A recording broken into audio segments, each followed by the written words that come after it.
There is a strange law that moves silently in the background of our lives, a paradox of the soul that every sensitive heart eventually encounters. It is the law of light and shadow. Wherever a candle is lit, shadows lengthen. Wherever empathy shines, the unseen in others grows sharper. You may have lived this paradox without ever naming it, walking into a room with nothing but your quiet presence, only to feel the atmosphere shift in ways words could never explain. Some faces warm to you instantly, as if they had found a hearth fire after a long winter. Others smile, but behind their eyes something constricts, and though no word of accusation is spoken, you sense a current of unease, perhaps even hidden resentment. Why is this so? Why should the very quality that allows you to see into another's soul, your openness, your empathy, sometimes become the source of their irritation or envy? Why does the one who gives most freely often feel subtly punished for that generosity? These questions form the knot of the empath's journey, and the unraveling of that knot is where both suffering and wisdom begin. Carl Jung hinted at this paradox when he observed that light always calls forth shadow.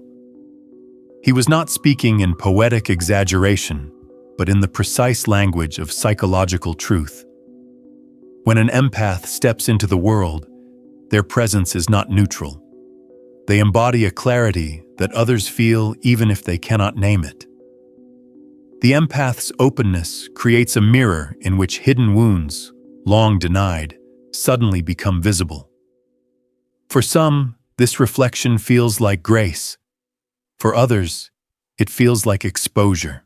Imagine walking through a forest at night carrying a lantern. The light is small but undeniable. Around you, figures emerge from the darkness. Some draw near gratefully, thankful for illumination. Others wince, preferring to remain unseen. Still others resent that your light reveals the path they were trying so hard to ignore. Such is the life of the empath. Their light is both gift and accusation, comfort and disturbance. This paradox cannot be understood only through logic. It must be felt in the marrow of lived experience. Recall the times you have been called too sensitive, or when your kindness was twisted into a hidden critique. People said they admired you, yet their words carried an edge, a faint suggestion that your openness somehow placed them under judgment. This is not because you were judgmental. It is because your authenticity uncovered the masks they wore. Jung often compared the meeting of two souls to the contact of chemical substances. If there is any reaction, he said, both are transformed. Yet transformation is rarely welcomed by those who are unprepared. To stand near an empath is to feel the stirrings of an inner alchemy, and not everyone is ready to face the metal of their soul being transmuted into gold. Your presence whispers, you could live differently, more truthfully, more whole. But for the one still attached to their armor, that whisper feels like a threat. Consider the sun. It gives life, warmth, clarity. And yet not everyone greets the sun with joy. For some, the light is too harsh, too revealing.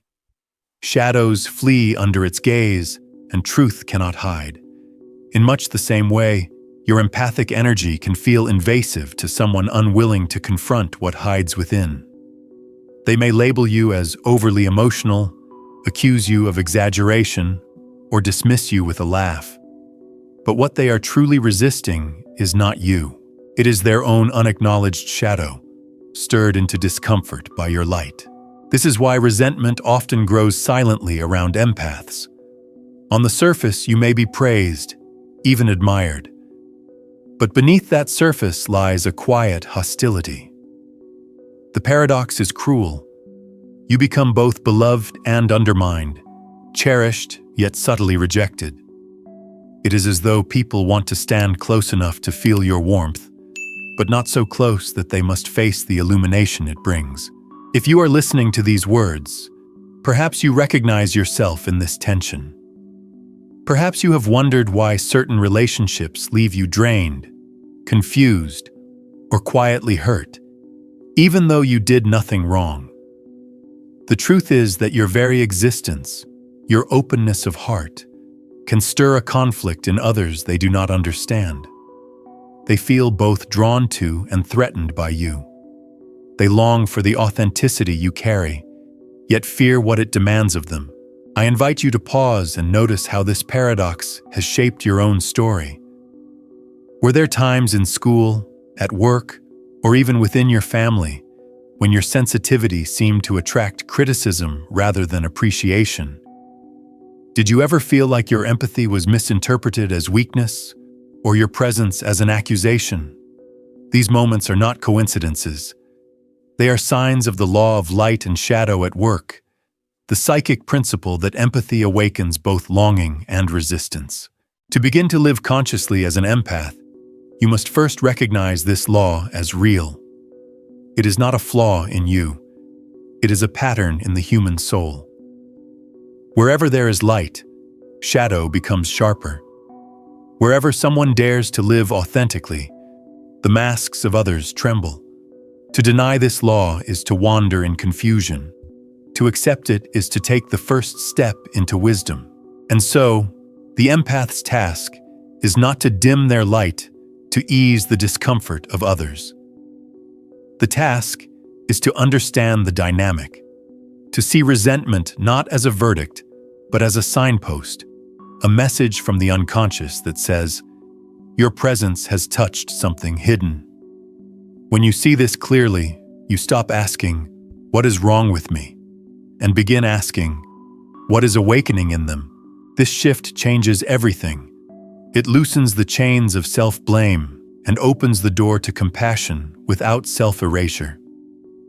For when you realize that hidden resentment is not truly about you, but about what you represent, you gain the freedom to hold your lantern high without apology. And so we close this first movement with a paradox worthy of Jung himself. Resentment is not proof of your failure. It is evidence of your light.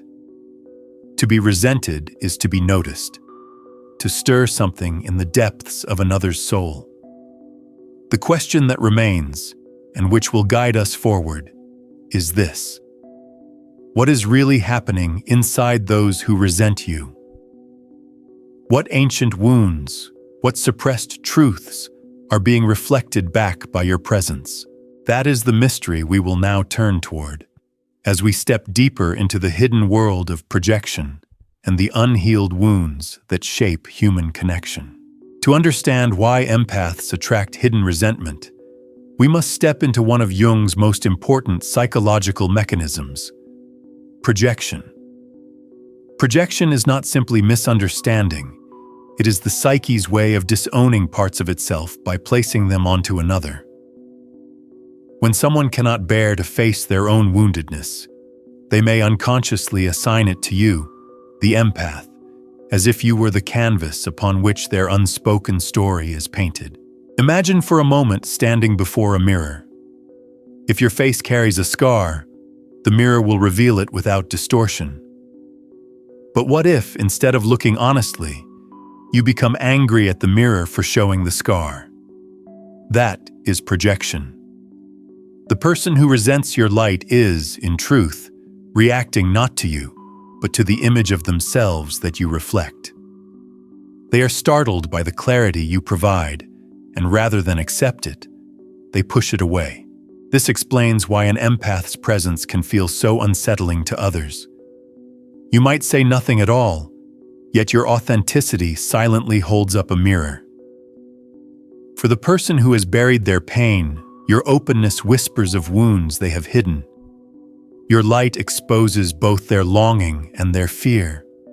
The longing to be as open as you are, and the fear of what that openness might reveal. Resentment becomes their defense. Think back to times when someone dismissed your feelings as too much. Beneath that dismissal often lies their own inability to connect with emotion. Your intensity makes them uneasy because it touches something they have locked away. Instead of admitting their discomfort, they project it onto you. You are too sensitive. You are the problem. In truth, their rejection is of their own vulnerability. This is why empathy can feel like both a blessing and a burden. Your sensitivity allows you to perceive currents invisible to most, yet it also makes you a target for projection. Jung once noted that when the shadow is stirred, it does not speak logically. It does not pause to ask whether the emotion belongs to the self or to another. It simply reacts. And in that reaction, you, the empath, become the carrier of their disowned truth. Consider the archetype of the wounded healer. Empaths often embody this figure not because their lives have been untouched by pain, but because they have known suffering intimately. Their ability to feel deeply comes from wounds transformed into wisdom. Yet this very depth can intimidate others. When someone senses your quiet resilience, born from surviving your own darkness, they may envy it even as they resent it. They see in you a path they have not yet walked. There is another image worth reflecting on: the candle in the dark room. Around it gather figures, some who seek warmth, others who try to snuff out the flame. The candle does not choose who approaches, but it cannot help but shine. The resentment of others is not really about the candle. It is about the contrast between its steady glow and their own unlit spaces. This metaphor is more than poetry. It is the daily reality of empathic life. Let us not ignore the personal cost. When you become the screen for projections, you absorb unspoken judgments, subtle mockery, and passive-aggressive comments. Over time, these can weigh heavily on the soul. You may start to believe the distorted image projected onto you. Perhaps you thought, maybe I am too much. Maybe I should shrink. This is the trap of projection. When you mistake their shadow for your identity, you dim your own flame, but you are not their projection. You are the mirror, not the scar. The task of the empath is to learn this distinction and hold it firmly. To recognize when resentment arises and say inwardly, "This is not mine to carry." This awareness is not coldness, it is clarity. It is compassion with boundaries. At this point, it becomes clear why resentment is often tangled with envy. The very people who resent your sensitivity are often those who secretly yearn for it. They are drawn to you because you remind them of their own unclaimed depth. Yet because facing that depth requires courage they do not yet possess, they turn their yearning into hostility. They whisper criticisms while standing close enough to feel your warmth. They need your presence, but they also resent it. I invite you to look at your own history. Have you noticed patterns where you are simultaneously admired and undermined? Relationships where you are cherished for your kindness, yet subtly criticized or drained? This is projection at work. The unconscious does not play fair. It does not care about consistency. It only seeks relief from its own burden, and you, with your open heart, become the vessel. The danger is not only external, but internal. Empaths themselves carry shadows. Sometimes the desire to help can become an unconscious need to fix, a belief that you must absorb others' pain to prove your worth. This self-erasure makes you even more susceptible to projection, for you unconsciously agree to carry what is not yours. The resentment you attract can mirror the resentment you hold toward yourself for silencing your own needs. So the path forward is awareness, to see projection for what it is, and to separate yourself from it. When someone resents you, ask, what are they projecting? What hidden wound is being stirred? And when you feel resentment within yourself, ask, what part of me have I buried that now seeks to be seen? In both directions, resentment becomes a teacher. In this way, projection is not only a danger, but also an invitation. It challenges you to polish your inner mirror so it reflects without distortion. It calls you to compassion that does not collapse into self-sacrifice. And it reminds you that to shine is not to judge, but simply to be. As we leave this exploration of projection, let us carry a truth. Resentment is rarely about you personally. It is about the unhealed fragments of another, stirred by the mirror you hold. To walk as an empath is to live at the boundary between what others show and what they suppress. The question becomes, how do you navigate this boundary without losing yourself? This question will lead us into our next step, the deeper landscape of archetypes, wounded healer, martyr, anima, animus, and sage, that shape not only how empaths are seen, but also how they see themselves. Archetypes are the timeless patterns of the human psyche, images and roles that repeat across myth, dream, and daily life. Jung called them the living system of reactions and aptitudes, and they reveal themselves most clearly in the struggles and longings of the empath. To understand why you attract both admiration and resentment, we must look at the archetypes you embody and the ones you awaken in others. The first and most obvious is the wounded healer. Empaths rarely arrive at their gift untouched by pain. On the contrary, your ability to sense the hidden tides of emotion comes from having walked through your own storms. Perhaps it was childhood, where sensitivity was mocked or ignored. Perhaps it was relationships that demanded more than they gave. Your empathy is not naive. It has been forged in fire. The wound itself became the well from which compassion flows. And yet, this archetype is double-edged. Others sense your depth, even if only subconsciously. They feel that you carry knowledge of suffering, and so they flock to you for comfort. But instead of honoring the journey that gave you this light, some will envy it. They will resent the resilience you embody because it highlights their own fragility. They may even siphon your energy, expecting you to carry what they refuse to face. Here lies the paradox. Your gift attracts both seekers and saboteurs. Closely connected is the martyr archetype. Many empaths unconsciously learn to equate love with sacrifice. As children, perhaps you were praised for caring but punished for expressing your own needs.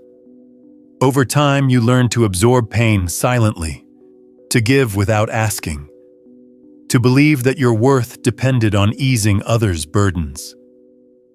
This pattern may draw people who admire your selflessness, but secretly exploit it. They grow dependent on your giving, and when you finally set boundaries, resentment flares. It is important to see this clearly. The martyr archetype is not inherently noble. It is often a distortion of empathy. To give endlessly without care for yourself is not compassion. It is self-erasure. And resentment feeds on this imbalance. People resent your light not only because of what it reveals in them, but because they sense you will carry what they disown. You become both their sanctuary and their scapegoat. Another powerful archetype is the Anima, Animus, Jung's term for the inner feminine and masculine principles within every soul. The empath often embodies this energy in a way that others instinctively recognize. Your emotional depth may awaken a man's inner anima, his capacity for feeling and intuition. Your quiet strength may call forth a woman's inner animus, her capacity for courage and clarity. Yet if they have rejected these parts of themselves, their attraction to you is laced with anger. They want what you embody, but they also despise you for making them feel incomplete. In this dynamic, resentment becomes a strange form of confession. You remind me of what I lack. Your existence challenges their self-image, forcing them to face the parts of themselves they have buried. And not everyone is ready for that confrontation. Instead of integrating their anima or animus, they attack the mirror you provide. Finally, there is the archetype of the sage, the mature form of the empath. The sage does not seek validation through endless giving. They have learned that wisdom requires boundaries, that compassion without discernment leads to collapse. The sage carries light not as a fragile candle, but as a torch. Steady, resilient, untouchable by passing winds of resentment.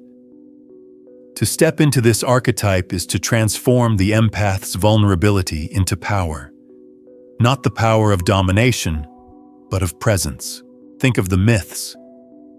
The luminous child who shines with purity is always paired with the dark twin, the envious sibling, the trickster who seeks to extinguish the light. This motif repeats across history. Prometheus punished for stealing fire, Christ crucified for embodying compassion, visionaries ridiculed for daring to see differently. Each light-bearer meets resistance, because light always exposes what shadow prefers to hide. The empath, too, stands in this lineage. Have you noticed how your life echoes this mythic pattern? How relationships seem to cast you as the healer, the martyr, the teacher, or at times, the threat. It is not random. It is archetypal. You are living out roles older than yourself, roles that carry both pain and possibility. The question is whether you will remain trapped in the earlier archetypes, always healing, always sacrificing, or whether you will mature into the sage. The path toward sagehood begins with awareness. To notice when you are slipping into the martyr's trap. To see when the wounded healer is being exploited. To recognize when projection of anima animus is coloring another's resentment. Each recognition frees you from unconscious repetition. Each boundary you set honors the truth that your light is sacred. But this transformation does not come without tension. It requires you to hold the paradox of light and shadow, of giving and receiving, of openness and self-protection. It asks you to live as both mirror and flame, reflecting without absorbing, shining without burning out. And so, as we move forward, I invite you to imagine your empathy not as a weakness to be explained or defended, but as an archetypal force with its own mythology. You are not only living your life, you are participating in an ancient drama of light and shadow. The resentment you encounter is not simply personal, it is the resistance every light bearer meets. The question is no longer, why me? But how do I carry this role with wisdom? That is where the next step of our journey leads. Into the art of boundaries, the cultivation of your inner garden, where your light is protected not by walls, but by care, discernment, and self-respect.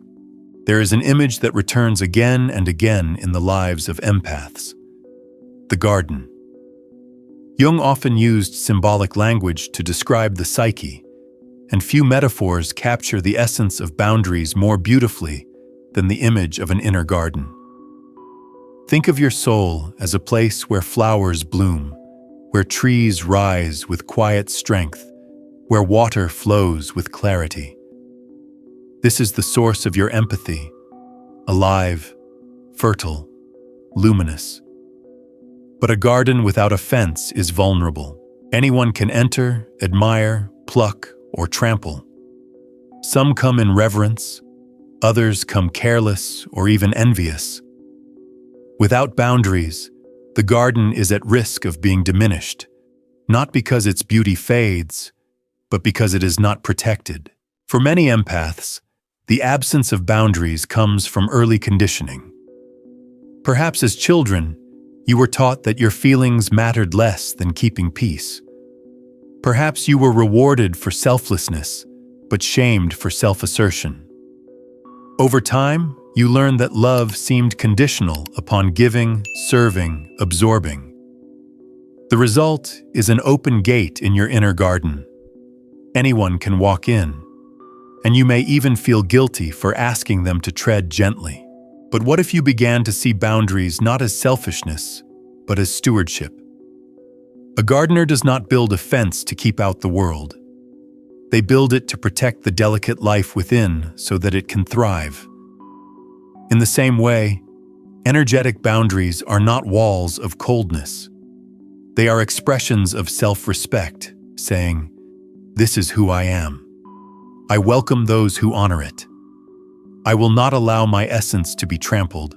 The difficulty, of course, is that many people are not accustomed to empaths setting limits. They may resent your fence, accusing you of being distant, hard, or unkind. But their resentment is telling. It reveals that they were benefiting from your lack of boundaries, often unconsciously. To stand firm is to disrupt the old dynamic in which you silently carried their shadows. Consider again the candle in the dark room. Without protection, the flame flickers and risks being extinguished by every passing draft.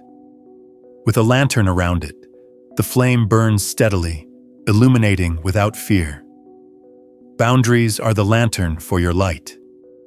They do not diminish its glow. They preserve it. Now, let us bring this down from metaphor to practice. Boundaries are not only emotional, they are energetic, verbal, and behavioral. Saying no is a boundary. Choosing when to give and when to rest is a boundary. Allowing yourself time alone without apology is a boundary. Even the way you breathe and center yourself when someone projects onto you is a boundary. Each act of self-care is another stone in the wall of your inner garden. Of course, setting boundaries can feel like betrayal to an empath. The inner voice whispers, "If I say no, will they still love me? If I protect my energy, am I being cruel?" But notice the subtle trap. This is the martyr archetype speaking, not your authentic self. The truth is that when you honor your limits, you honor your light. You give from fullness rather than depletion. And those who truly value you will respect the fence around your garden. I invite you to remember a time when someone's resentment pierced you deeply. Perhaps they mocked your sensitivity, dismissed your feelings, or tried to make you small. Did you respond by shrinking? Or did you quietly stand your ground? That moment is the test of the empath. Not to harden into stone, not to lash out, but to remain firm in essence. To say without words, "Your shadow is not my responsibility. My light does not exist to make you comfortable." Boundaries also free you from the endless cycle of self-erasure.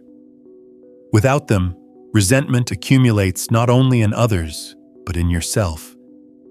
You begin to resent how much you give, how little you receive, how drained you feel. But with boundaries, you restore balance. You begin to give by choice, not compulsion. You find joy and generosity again, because it flows from wholeness rather than depletion. Jung spoke often of individuation, the process of becoming whole by integrating all parts of the psyche. For empaths, individuation requires this difficult step, to stop confusing compassion with sacrifice. Compassion says, "I see you, I feel you, I respect your path." Sacrifice says, "I will erase myself so that you may feel better." The first nourishes both souls, the second destroys them. Boundaries are the bridge between the two. Imagine your life as a path through a forest. Along the way, travelers appear, friends, lovers, colleagues. Some walk beside you with gratitude, others throw stones, still others try to climb onto your back. Without boundaries, you stumble under their weight. With boundaries, you continue walking upright, offering companionship but refusing to carry what is not yours. In this way, resentment loses its power. It becomes not a wound to your soul, but a signal of where the fence needs repair. As you cultivate this inner garden, something profound occurs. You no longer fear the resentment of others. You see it for what it is, a sign of their inner conflict, not your failure. You stop shrinking to avoid it, and you stop overgiving to appease it. Instead, you let your light burn steadily, trusting that those meant to walk with you will respect its glow. And here lies the quiet revelation. Boundaries do not diminish connection. They purify it. They ensure that those who remain in your life are those who honor the truth of who you are. And those who cannot handle your light? Their departure is not your loss. It is their invitation to face their own shadow. As we close this section, hold this image in your mind. A garden, fenced yet open, alive with color, fragrant with blossoms. Visitors enter, some with care, some with clumsy steps, but you, the gardener, stand watch. You water, you prune, you protect. And in doing so, your garden thrives. This is the work of boundaries. This is the way the empath transforms from a vessel of projections into a sovereign soul. Now we are ready to take the final step of this journey, to see how the empath, through this path of awareness and boundaries, matures into the sage, one who carries their light not as a fragile flame, but as a torch guiding the way for others. There comes a turning point in every empath's journey, a moment when the familiar roles of healer, martyr, or mirror are no longer enough. The endless cycles of giving and misunderstanding, of being both admired and resented, begin to feel like a prison.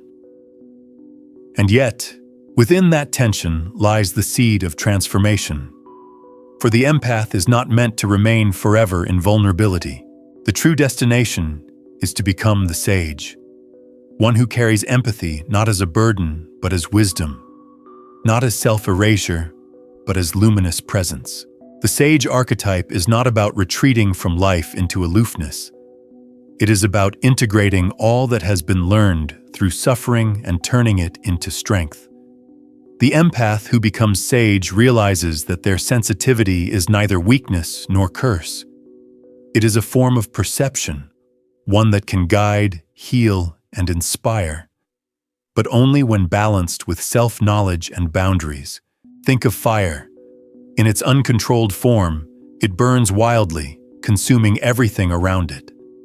But contained, tended, given oxygen and structure, it becomes the hearth flame, steady, life-giving, enduring. The empath's light is the same. Without awareness, it flickers, easily extinguished by resentment. But with the maturity of the sage, it becomes a torch, able to withstand winds, able to illuminate paths without being consumed. This maturity requires humility. Jung warned that even empaths can fall into subtle pride, believing that their sensitivity makes them purer or wiser than others. This unconscious superiority only deepens resentment. The sage resists this trap. They know that empathy is not a badge of virtue, but simply one path of individuation. Every soul, empathic or not, must confront its shadow. The sage shines not to be praised, but because light is their nature. Notice the paradox. The very people who once resented your openness may secretly yearn for what it awakens in them. They are drawn to you because you embody what they fear to claim in themselves: authenticity, vulnerability, wholeness. As a sage, you no longer take their hostility personally. You see it as evidence of the deeper alchemy at play. Their resistance is part of their path. Their envy is proof of what they long for. You do not have to fix it, nor absorb it. You simply stand as a mirror, steady and clear. This shift brings profound freedom. You stop living in reaction to others' opinions. No longer do you shrink when accused of being too sensitive. No longer do you overcompensate to prove your worth. Instead, you rest in the quiet confidence that your light is enough.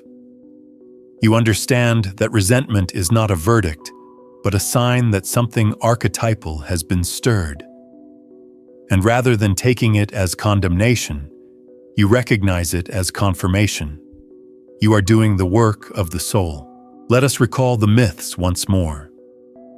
Prometheus, punished for bringing fire to humanity. Christ, crucified for embodying compassion. The visionary mocked, the healer misunderstood. These stories remind us that light-bearers have always faced resistance, yet they also remind us that the gift endures. Fire still warms, compassion still heals, vision still guides. The sage carries this lineage forward, not by martyrdom, but by quiet resilience. Now, imagine yourself on this path. You are carrying a lantern through a darkened hall. Figures approach, some with gratitude, some with scorn. Some try to extinguish the flame, others attempt to steal it. But you keep walking. The light is steady because you are steady. You know what is yours to carry and what is not. You know that your worth is not defined by whether others accept your glow. You know that even in loneliness, your light has meaning. This is the sage's secret. To live in the tension of opposites without collapsing into either. To hold light and shadow, compassion and boundary, giving and receiving. To understand that resentment will always arise where light exposes shadow, but to walk on regardless. As you step into this maturity, relationships change. You begin to attract those who resonate with your wholeness, rather than exploit your openness. You begin to release the need to convince or defend.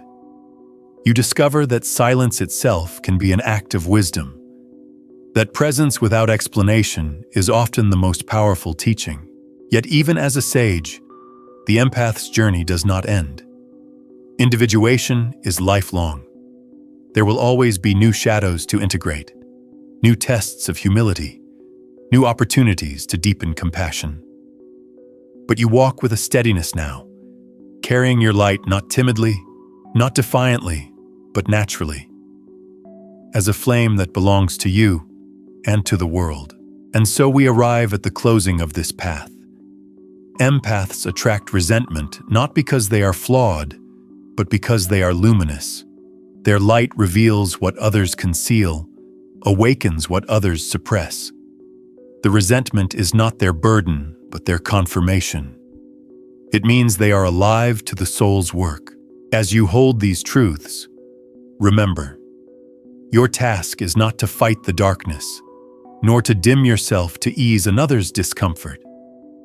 Your task is to be so holy yourself that shadow cannot help but notice, to carry your torch with both courage and tenderness, to walk forward knowing that the world needs your light, even if it does not always welcome it.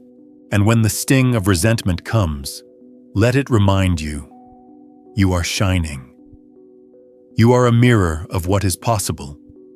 You are not here to erase yourself, but to embody wholeness. The sage knows this. The empath must learn it.